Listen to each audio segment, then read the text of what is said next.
मध्य प्रदेश के इतिहास में एक परिवार का नाम हमेशा याद किया जाता है। मध्य प्रदेश के इतिहास में एक लेगेसी हमेशा चर्चा में रहती है। लेगेसी राजनीति से जुड़ी हुई है, लेकिन इस लेगेसी की पहचान है हमारे साथ बैठे हमारे खास मेहमान युवराज महान आर्मन सिंधिया जी। बहुत स्वागत कैसे आपका हैं आप? विस्तार न्यूज़ नहीं, नहीं, बहुत-बहुत धन्यवाद। कैसे हैं आप? में। मैं बिल्कुल ठीक हूँ। एक परमिशन मैं आपसे लेना चाह रहा था। मैं भी ग्वालियर का हूँ और मैं चाहता हूँ कि आज आपका इंटरव्यू बतौर पत्रकार कम एक मित्र के जैसे लिया जाए। बिल्कुल, आपके लिए हमेशा। Thank you so much. तो सबसे पहला सवाल ये है कि अभी हमने देखा कि एमपीएल यानी कि मध्य प्रदेश लीग को आप जो प्रमोट कर रहे हैं और मध्य प्रदेश के टैलेंट को आगे बढ़ाने की आप जो कोशिश कर रहे हैं, ये क्या है? इससे कितना फ़ायदा होगा एमपी के युवाओं को, क्रिकेट के खिलाड़ियों को? देखिए इसका नतीजा जो है आपके सामने ऑलरेडी आ रहा है। अगर आप पिछले 3 साल में देखेंगे तो किस तरीके के साथ हमारे जो युवा प्लेयर्स अब आईपीएल में और देश के लिए खेल रहे हैं, चाहे आप महिला के तौर पे देखिए या आप पुरुष के तौर पे देखिए, दोनों तौर पे काफ़ी मोमेंटम बढ़ गया है। और हमारा मेन उद्देश्य अ, यही था कि एक मंच बने हमारे युवा प्लेयर्स को अपना स्किल दिखाने का, अपना स्टाइल दिखाने का और अपना खेलने का स्टैमिना दिखाने का। तो मुझे लगता है ये कुछ हद तक सफल हुआ है। तो हमारा दूसरा उद्देश्य था कि हम अपने पुराने खिलाड़ियों को, ट्रेनर्स को, कोचेस को भी कुछ सपोर्ट या सहायता दें। इस मंच के द्वारा हम सबको जॉब्स देते हैं, ट्रेनिंग, कोचिंग की, स्टेडियम के अंदर अपने रेगुलेशंस, पॉलिसी की। तो सब बहुत खुश है कि जो हमारे जो पुराने क्रिकेटर्स और एडमिनिस्ट्रेटर्स जो हैं उनको भी हम वापस लेके क्रिकेटिंग क्रिकेटिंग पॉलिसी में और ट्रेनिंग में वापस ले आए हैं। ये बहुत अच्छी बात है और आप एक प्लेटफ़ॉर्म दे रहे हैं। जी, मध्य प्रदेश क्रिकेट एसोसिएशन के आप प्रेसिडेंट हैं जी, और तीसरे वर्ष में एमपीएल जा रहा है। 3 पीढ़ियाँ आपकी एमपीसीए को सँभाल रही हैं। जी, ये बड़ा अद्भुत है और मध्य प्रदेश को टैलेंट को आप एक मंच दे रहे हैं। जी। इससे आगे आने वाले समय में आप और क्या नए स्कोप ढूँढ पा रहे हैं? क्या आगे होने वाला है? आने वाला समय में हम एक नए दिशा में हम फोकस कर रहे हैं, वो है टेक्नोलॉजी। राइट, आप सब ने एआई के बारे में सुना होगा। जी। अब हम भी क्रिकेट के अंदर अब सबसे पहले एसोसिएशन बनेंगे जो एक एआई ईआरपी बनाने जा रहे हैं स्टेडियम के लिए, ऑपरेशंस एडमिनिस्ट्रेशन, एमपीसी एडमिनिस्ट्रेशन के लिए। हम इसका टेस्टिंग अभी एमपीएल में कर रहे हैं। तो मैंने एक एमपीएल का ईआरपी बनाया है एआई के द्वारा। प्लेटफॉर्म है जिससे हम काम कर रहे हैं उसमें। इससे क्या फ़ायदा होगा युवराज जी? अभी मैं बता रहे जा रहा हूँ, जी। एक प्लेटफॉर्म है जिसमें हम काम, जिसके साथ हम काम कर रहे हैं, उसका नाम है इमर्जेंट। राइट, इमर्जेंट एक इंडियन स्टार्टअप है ओके। जो यूएस में अब बेस्ड है। तो उनने उनके साथ हमारा काफ़ी बातचीत हुआ है। तो ये स्टार्टअप के द्वारा मिनटों में प्लेटफॉर्म्स बनती हैं जिसमें आप अपने अकाउंटिंग मॉड्यूल्स डाल सकते हैं, अपने एडमिनिस्ट्रेटिव मॉड्यूल्स डाल सकते हैं, अपने पॉलिसी के मॉड्यूल्स डाल सकते हैं। तो इसमें हम अपने जो एमपीसी के ग्रांट्स हैं उसका जो नियम है वो भर रहे हैं। अपना जो हर डिवीज़न डिस्ट्रिक्ट के जो अकाउंट्स है, जो बैलेंस शीट्स हैं, जो अकाउंटिंग फॉर्मेलिटीज़ हैं, वो नियम जो है वो भर रहे हैं। हुँ। प्लेयर स्टेटिस्टिक्स, सो हर प्लेयर के रिकॉर्ड, जितने रन मारे, कितने विकेट्स लिए हैं, हर प्लेयर के पूरा रिकॉर्ड रिकॉर्ड रहेगा यानी कि। उसके अंदर जाएगा। हुँ। तो इससे हमारा जो एडमिनिस्ट्रेटिव काम है डिस्ट्रिक्ट्स और डिवीज़न के साथ, जो अभी काफ़ी सारे वाद विवाद में पड़ जाते हैं कि आपने ये ग्रांट नहीं दिया, क्यों नहीं दिया, मुझे हुँ। समझाओ।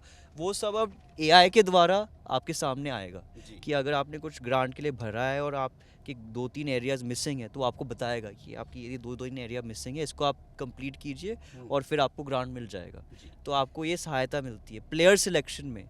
आपको बताया जाएगा, आपके रूल्स और रेगुलेशंस के तौर पे आपको ये रिकमेंडेशन दिया जाएगा कि आप ये प्लेयर को चुनिए। ओके। फिर आप उनको, आपको चुनने का निर्णय आप पे है। मतलब पूरा रिकॉर्ड रहेगा उसमें। और रिकमेंडेशन भी आएगा जी। कि रिकॉर्ड के द्वारा अगर कोई, अब आपका लॉजिक जो है, हुँ। अगर आप वाइट बॉल क्रिकेट या रेड बॉल क्रिकेट खेल रहे हैं, अगर आपको ज़्यादा इनिंग्स चाहिए, जो लोग ज़्यादा रन बना रहे हैं वो चाहिए, तो वो आपको सिलेक्शन के द्वारा आपको रेकमेंड किया जाएगा कि ये 5 प्लेयर्स को आप चुनिए। ओके। लेकिन आपके निर्णय पे है अगर आप उनको चुनना चाहते हैं कि नहीं। हुँ। तो इस तरीके के साथ हम ट्रांसपेरेंट पॉलिसीज़ बना रहे हैं जो अकाउंटिंग में, पॉलिसी में और प्लेयर सिलेक्शन में शामिल होंगे। ये तो बहुत अच्छी बात है। और युवराज जी, थोड़े से हल्के-फुल्के सवाल भी हम करते हैं। हमारे टैलेंट्स में कोई कमी नहीं है मध्य प्रदेश में। हम देख रहे हैं कि आईपीएल में कई सारे खिलाड़ी खेल रहे हैं और नेशनल टीम में भी हिस्सा बनते हैं। देश का युवा चाहता है मध्य प्रदेश का कि आईपीएल में मध्य प्रदेश की भी टीम हो। नहीं, मैं भी चाहता हूँ, वो तो सब चाहते हैं, लेकिन कब होगा ये सपना पूरा? इसमें समय लगता है और इसमें समय इसलिए लगता है क्योंकि इसमें काफ़ी सारे पॉलिसीज़ हैं। आपको इन्वेस्टर्स चाहिए होते हैं, आपको सपोर्ट चाहिए होता है, फिर आपको बीसीसीआई से अप्रूवल चाहिए होता है। तो और बीसीसीआई को भी इससे मिलना चाहिए कुछ कि यहाँ इस स्टेट में या इस क्षेत्र में क्रिकेट में ज़्यादा रेवेन्यू आ सकता है, पोटेंशियल दिखना चाहिए। तो एमपीएल उसमें एक पहला कदम है, ताकि अब लोग जो है मध्य प्रदेश के बारे में बात कर रहे हैं कि हाँ, इस यहाँ पे माहौल है, यहाँ पे टैलेंट है, यहाँ पे लोग आते हैं क्रिकेट देखने के लिए, यहाँ पे अपॉर्चुनिटी है, मार्केट साइज़ है।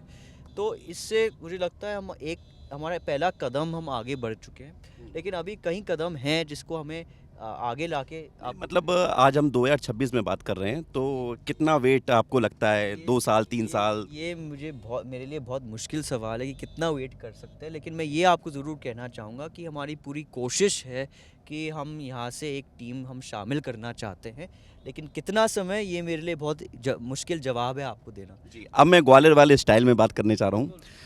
तो ग्वालियर में जब हम बचपन में स्कूल पढ़ते थे, तो आपकी जब फ़ोटो देखते थे और महाराज जी की फ़ोटो देखते थे, तो बड़ा एक्साइटमेंट होता था। और जब महल को देखते, अभी भी जाते हैं, तो बड़ी लगता है कि भाई ग्वालियर का रुतबा है। तो जब आप दोस्तों से मिलते हैं या बाहर अब्रॉड कभी जाते होंगे, तो वहाँ कुछ ऐसी चीज़ें होती हैं, इंसिडेंट किसी ने आपसे पहचाना हो, कोई बात हुई हो, जहाँ आपको बोला, अरे ये सिंधिया जी आप यहाँ कैसे? जी, यही होता है, कभी ना कभी होता है, लेकिन जब मैं विदेश में था वो जानते नहीं थे कि मैं कौन था। तो मैं वहाँ पे बहुत ऑर्डिनरी आराम से लोग का वहाँ पे पढ़ रहा था, काम कर रहा था। लेकिन कई बार जब हम बाहर जाते थे, अब आप जानते हैं हम इंडियंस अब सब जगह हैं, हम सक्सेसफुल है, हर क्षेत्र में सक्सेसफुल है, हम सब जगह हैं। तो काफ़ी बार डिनर में कहीं 2-3 लोग आते थे और लोग मुझे पूछते थे कि भाई वो आपको कैसे जानते हैं। तो फिर मुझे उनको समझाना पड़ता था, लेकिन वो मुझे हमेशा उनका जवाब होता था कि हमें कभी पता ही नहीं था, आपका जो व्यवहार है ऐसा नहीं है कि आप बताए पता चले कि आप इस परिवार से हो या उस परिवार से हो। तो मैं हमेशा काफ़ी साधारण तरीके से रहता था और काफ़ी लो की रहता था ताकि किसी को पता नो डाउट, आप अभी जितने सिंप्लिसिटी के साथ रहते हैं, ये एक बड़ी बात होती है। लेकिन आप जितने यंग, चार्मिंग, डायनामिक पर्सनैलिटी हैं, एक थोड़ा-सा पर्सनल सवाल पूछूँ मैं आपसे? तो कोई गर्लफ्रेंड, कोई प्रेमिका, आपकी शादी कब होने वाली है? कुछ ऐसा तो बताइए जो दर्शक। आजकल आप सब यही सवाल पूछ रहे हैं और मेरे पीछे लड़का सयाना हो गया है। हाँ, आप सब हर एक मीडिया चैनल मुझे यही पूछ रही है कि कब कहाँ हो रहा है, लेकिन ये नहीं पूछ रही कि आप काम कैसे चल रहा है। नहीं, मैंने इसलिए काम की बात पहले की।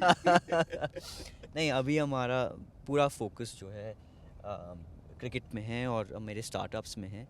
मैं चाहता हूँ कि पहले मेरे ये जो गोल्स हैं मैं ये पार करूँ और उसके बाद इन सब चीज़ों में मैं फोकस करूँ, लेकिन पहले मेरा 100% फोकस अभी इस पे है। आपका दोस्त कौन-सा सबसे अच्छा है घर में? मतलब पिताजी या माताजी या फिर और कोई?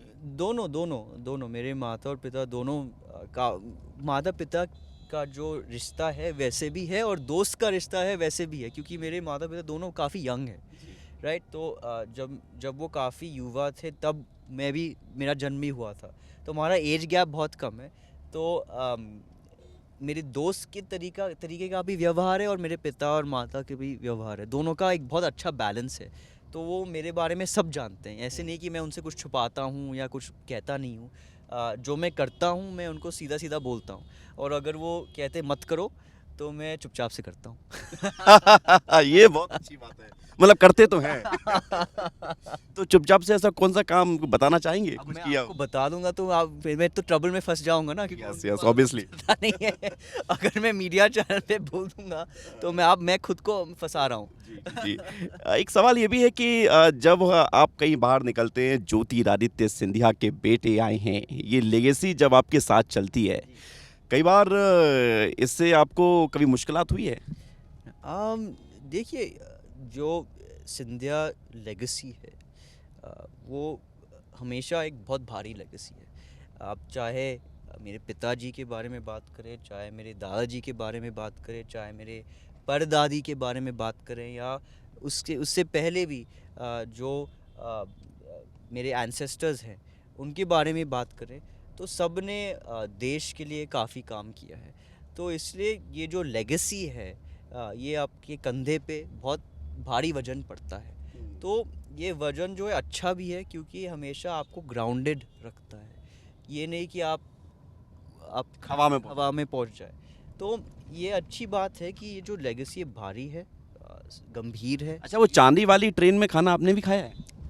चांदी वाली ट्रेन में ज़रूर खाया है, लेकिन वो एक ही 2 बार हमने इस्तेमाल किया है। जब मेरे पिताजी का जन्म था, उस जन्मदिन था उस दिन, और उसके बाद कभी चलाया नहीं है। लेकिन अब वो म्यूज़ियम में है, हम सबके लिए है, दिखाई दे। राजनीति में भविष्य आप क्या देखते हैं? फ्यूचर कुछ सोचा है इस बारे में? अभी सोचा नहीं है। अभी मैं वैसे ही कहूँगा कि मेरा जो फोकस है इस पे ही है, मेरे स्टार्टअप्स और क्रिकेट पे।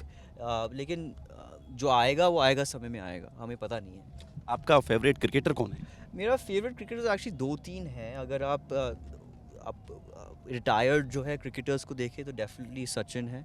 अगर आप प्रेजेंट क्रिकेटर्स को देखें, आप मेरे लिए डेफिनेटली नए युवा प्लेयर्स हैं, जैसे कि गिल है, जैसे कि विराट है, ऐसे नए प्लेयर्स हैं। लेकिन आप मध्य प्रदेश से देखिए तो रजत बहुत ही अच्छा खेल रहा है। अब अरशद भी इंडिया टीम में आ गया है। तो मेरे लिए बहुत ये सारे प्लेयर्स हैं जो मैं उनको मेरे आइकॉन्स है क्रिकेट में। और फिल्म एक्टर्स? फिल्म एक्टर में इतना मूवीज़ देखता नहीं क्योंकि हूँ। आपको किसी ने ऑफर नहीं किया कि आप फिल्मों में भी जा सकते हैं और फिल्मों में? मुझे मुझे मुझे कभी ऑफ़र नहीं किया है, लेकिन अनफॉर्चुनेटली मेरे पास कभी समय नहीं रहा है मूवी देखने के लिए। ज़्यादा से ज़्यादा टाइम मेरा काम में लगता है, और फिर 2-3 बजे तक हम काम करते हैं, और फिर जितना समय मिलता है हम सोते हैं। तो आजकल दिन में 3-4 घंटे से हम सो रहे हैं रात को। नाजुक कंधों पर इतना बोझ? तो क्योंकि रात को मेरा काम हमारे इंटरनेशनल क्लाइंट्स है, यूएस बेस्ड क्लाइंट्स है, तो रात को हमें उठना पड़ता है। 3-4 बजे तक हमारे फ़ोन कॉल्स चलते रहते हैं हमारे क्लाइंट्स के साथ, और फिर सुबह ऑफिस जाना पड़ता है, और ऑफिस के बीच में क्रिकेट का बैलेंस रखना पड़ता है। तो काफ़ी सारी चीज़ें, और फिर पारिवारिक काम वगैरह वगैरह, तो काफ़ी सारी चीज़ें हैं जो दिन में हमें व्यस्त रखती। तो अंत में आपको सोने के लिए खाली 2-3 घंटे मिलते हैं। सोचिए, मतलब हम लोग सोचते हैं कि 8 घंटे 6 घंटे सो जाएं और आप 2-3 घंटे। नहीं नहीं नहीं, कैसे मैनेज करते हैं? फिर फिट कैसे रहते हैं? एक्सरसाइज करते हैं? हर दिन एक्सरसाइज करते हैं, हम डाइट पे फोकस करते हैं। क्या खाते पीते हैं? तो जनता जानना चाहते हैं युवराज क्या खाते हैं? मेरा बहुत साधारण डाइट है, और हर दिन का जो है, लेकिन कुछ दिन जो है मैं चीट करता हूँ। लेकिन हर दिन मेरा ग्रिल चिकन होता है, सैलड्स होते हैं, भाजी होते हैं, और मैं अपना खेती जो है खुद से करता हूँ। अरे वाह! मेरे कमरे के बाहर मेरा खुद का जो वेजिटेबल पैच है, उसी से मैं भाजी खाता हूँ। ग्वालियर में? ग्वालियर में और दिल्ली में, दोनों में मेरा ये रुचि है खाने बनाने का और खेती का। तो इन दोनों में मैं और चीट वाले दिन क्या करते हैं फिर? चीट वाले दिन मैं खुद से खाना पकाता हूँ।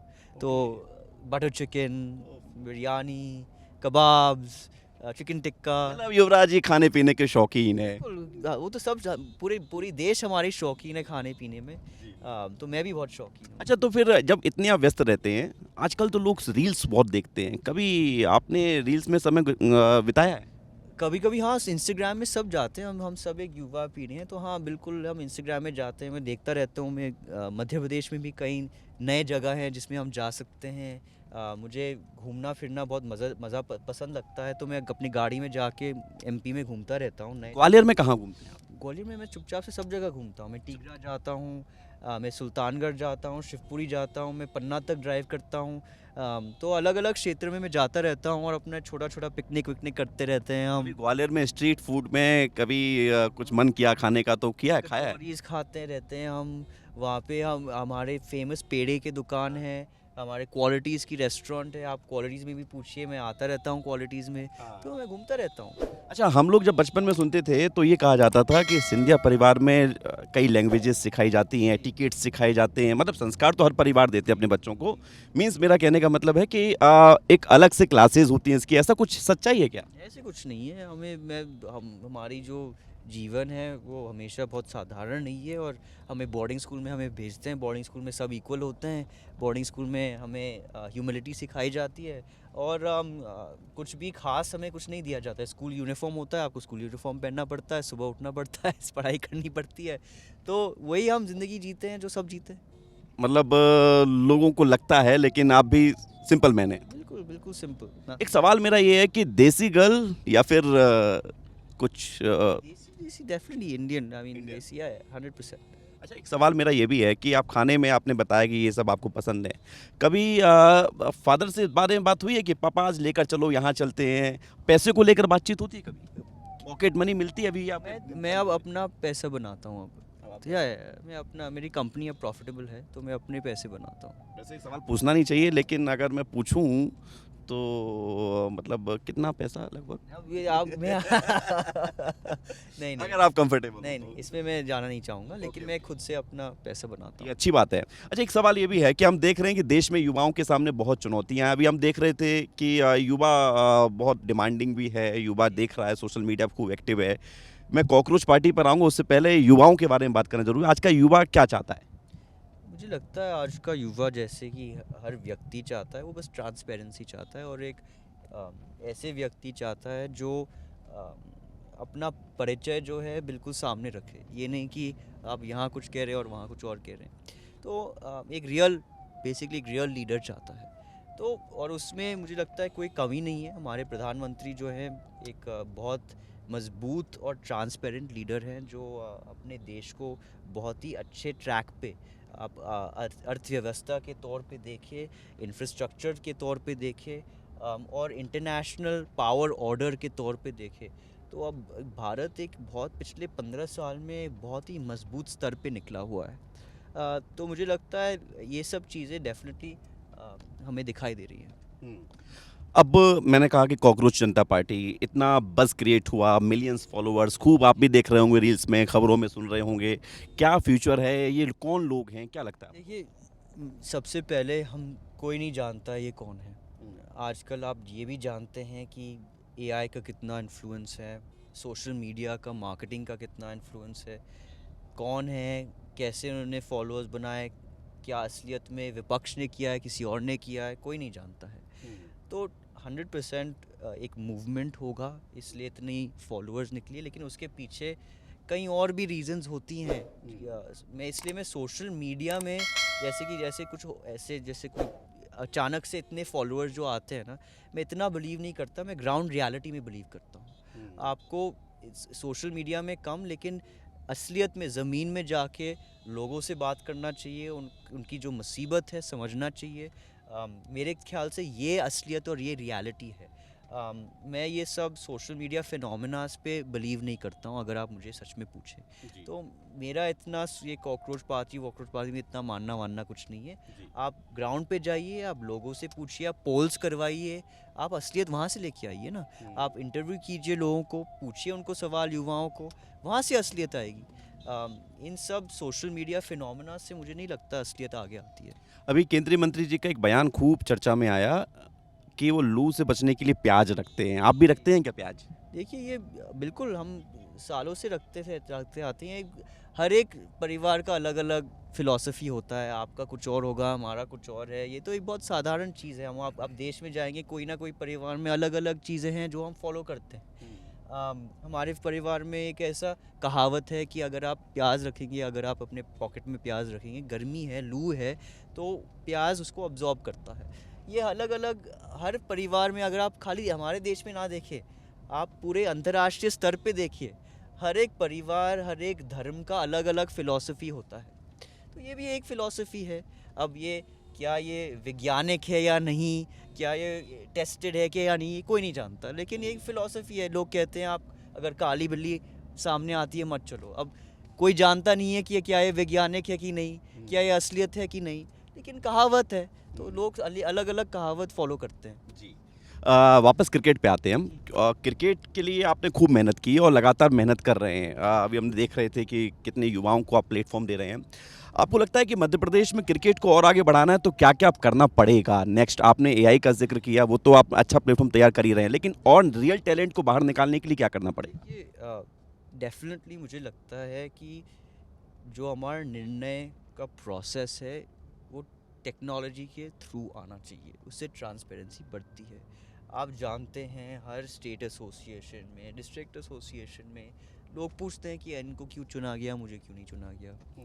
तो जब ये स्टेटिस्टिक्स बाहर आते हैं और ट्रांसपेरेंट सिलेक्शन होती है, तब लोग भी निश्चित हो जाते हैं कि भाई ठीक है, कोई बात नहीं, रिज़ल्ट जैसे कि आपके बोर्ड रिज़ल्ट्स आते हैं, कोई जाता है पूछने के लिए कि भाई बोर्ड रिज़ल्ट आपने इसको क्यों नंबर 1 दिया, मुझे क्यों नंबर 10 दिया? नहीं, क्योंकि वो ट्रांसपेरेंट है।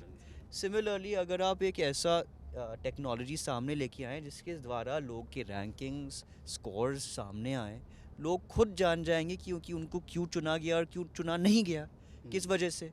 तो सबसे पहले ये है एक स्कीम और एक पॉलिसी जिस पे हम काम करना चाहते हैं, वो भी फेज़ वाइज होगा। अब हर चीज़ एक बार नहीं हो सकता है, वो भी फेज़ वाइज होगा। दूसरा है डेफिनेटली हमारा जो प्लेयर डेवलपमेंट है वो हम चाहते हैं कि और ग्रामीण स्तर पे हो। हम चाहते हैं कि हम डिस्ट्रिक्ट्स और डिविजन्स के द्वारा और टूर्नामेंट्स करवाएं, उनको और सपोर्ट्स दें। हम अभी सब सेंटर्स के बारे में बात कर रहे हैं एमपीसीए में, ताकि हम टेस्ट करें कि अगर हम सब सेंटर्स वापस खोल सकते हैं कि नहीं। मैं चाहता हूं कि कहीं ना कहीं मध्य प्रदेश में हम एक सेंटर ऑफ एक्सीलेंस खोलें, जैसे बीसीसीआई ने बैंगलोर में एक सेंटर ऑफ एक्सीलेंस खोला है जयशाह जी के द्वारा, जो बहुत ही बढ़िया काम कर रहा है। मैं चाहता हूं कि इस तरीके के साथ हम मध्य प्रदेश में भी एक सेंटर ऑफ एक्सीलेंस खोलें जिसमें सबसे बेस्ट डॉक्टर्स हों, जब से बेस्ट फिजियोथेरेपिस्ट हो, स्किल डेवलपमेंट हो, ट्रेनिंग हो, कैंप्स हो। तो इससे प्लेयर डेवलपमेंट जो है वो ऑलराउंड हो जाता है। एक सवाल मैं आपसे और लेना चाहूँ, चूँकि समय समाप्त हो रहा है। हम लोगों को पिताजी ने हमें बहुत डाँटा है। अच्छा। कभी आपके पिताजी ने आपको डाँटा है? नहीं, हमेशा अगर कुछ गलत काम करेंगे तो हमेशा डांट तो पड़ेगी। तो हमेशा डांटा है अगर कुछ गलत कर रहे हैं और सही ट्रैक पे लेके आया है, तो हम हमेशा उनका, मुझे लगता है हर माता या पिता का यही ड्रीम है कि अपना जो बच्चा है वो सच और सच्चाई काम करे और सही ट्रैक पे रहे। वो तो होता रहता तो है। ये मैं कह रहा हूँ पब्लिक से कि मैंने अपने मित्र युवराज महान आर्यमन सिंधिया जी का इंटरव्यू लिया है। नहीं, बिल्कुल आप कह सकते हैं, मुझे लगता है उनको सबको पता भी चल जाएगा। Thank you so much, thank you so much महान आर्यमन सिंधिया जी, बहुत अच्छा लगा आपसे बात करके। Thank you. और जिस अंदाज में आपने बातचीत की है, जाते जाते युवाओं के लिए कुछ कहना चाहेंगे? हाँ, मैं यही कहना चाहूँगा कि चाहे वो आप क्रिकेट में देखें या चाहे आप अलग-अलग क्षेत्र में आपकी रुचि हो, आप ज़रूर अपना रुचि पकड़ के अपना भविष्य चुनें। ये नहीं कि आपको जहाँ भी कुछ पैसे मिल रहे हैं वहाँ जाएँ, क्योंकि अंत में आपको खुश रहना है। अगर आपको खुश रहना है, आपको कुछ काम करना है जिसमें आपकी जो मन है वो बसी रहेगी, और आप जब वो ढूंढ पाएंगे वो काम जो जिसमें आपकी रुचि हो, जिसमें आपका प्रेम हो, तो अगर आप रात के 3-4 बजे भी अगर आप काम कर रहे हो ना, तो आपको तकलीफ़ नहीं होगी, क्योंकि आप एक डायरेक्शन में काम कर रहे हैं, आप एक पैशनेट काम कर रहे हैं। तो मैं चाहूँगा कि हर एक व्यक्ति जो हमारा युवा है इस देश का, अगर कुछ पैशनेट कुछ पकड़े, तो मुझे लगता है इस देश का भविष्य बदल जाएगा, और मुझे लगता है हमारे देश में काफ़ी कुछ चेंजेस भी आएंगे। तो यही मेरा एक संदेश है हमारे युवाओं के लिए। मतलब हौसला, ईंधन और ईमानदारी। बिल्कुल, बिल्कुल। Thank you so much, thank you so much. तो ये थे हमारे साथ युवराज महान आर्यमन सिंधिया जी, जिनसे कई मुद्दों को लेकर बातचीत हुई है। फिर मुलाकात होगी किसी नए शख्सियत के साथ। मुझे दीजिए इजाज़त।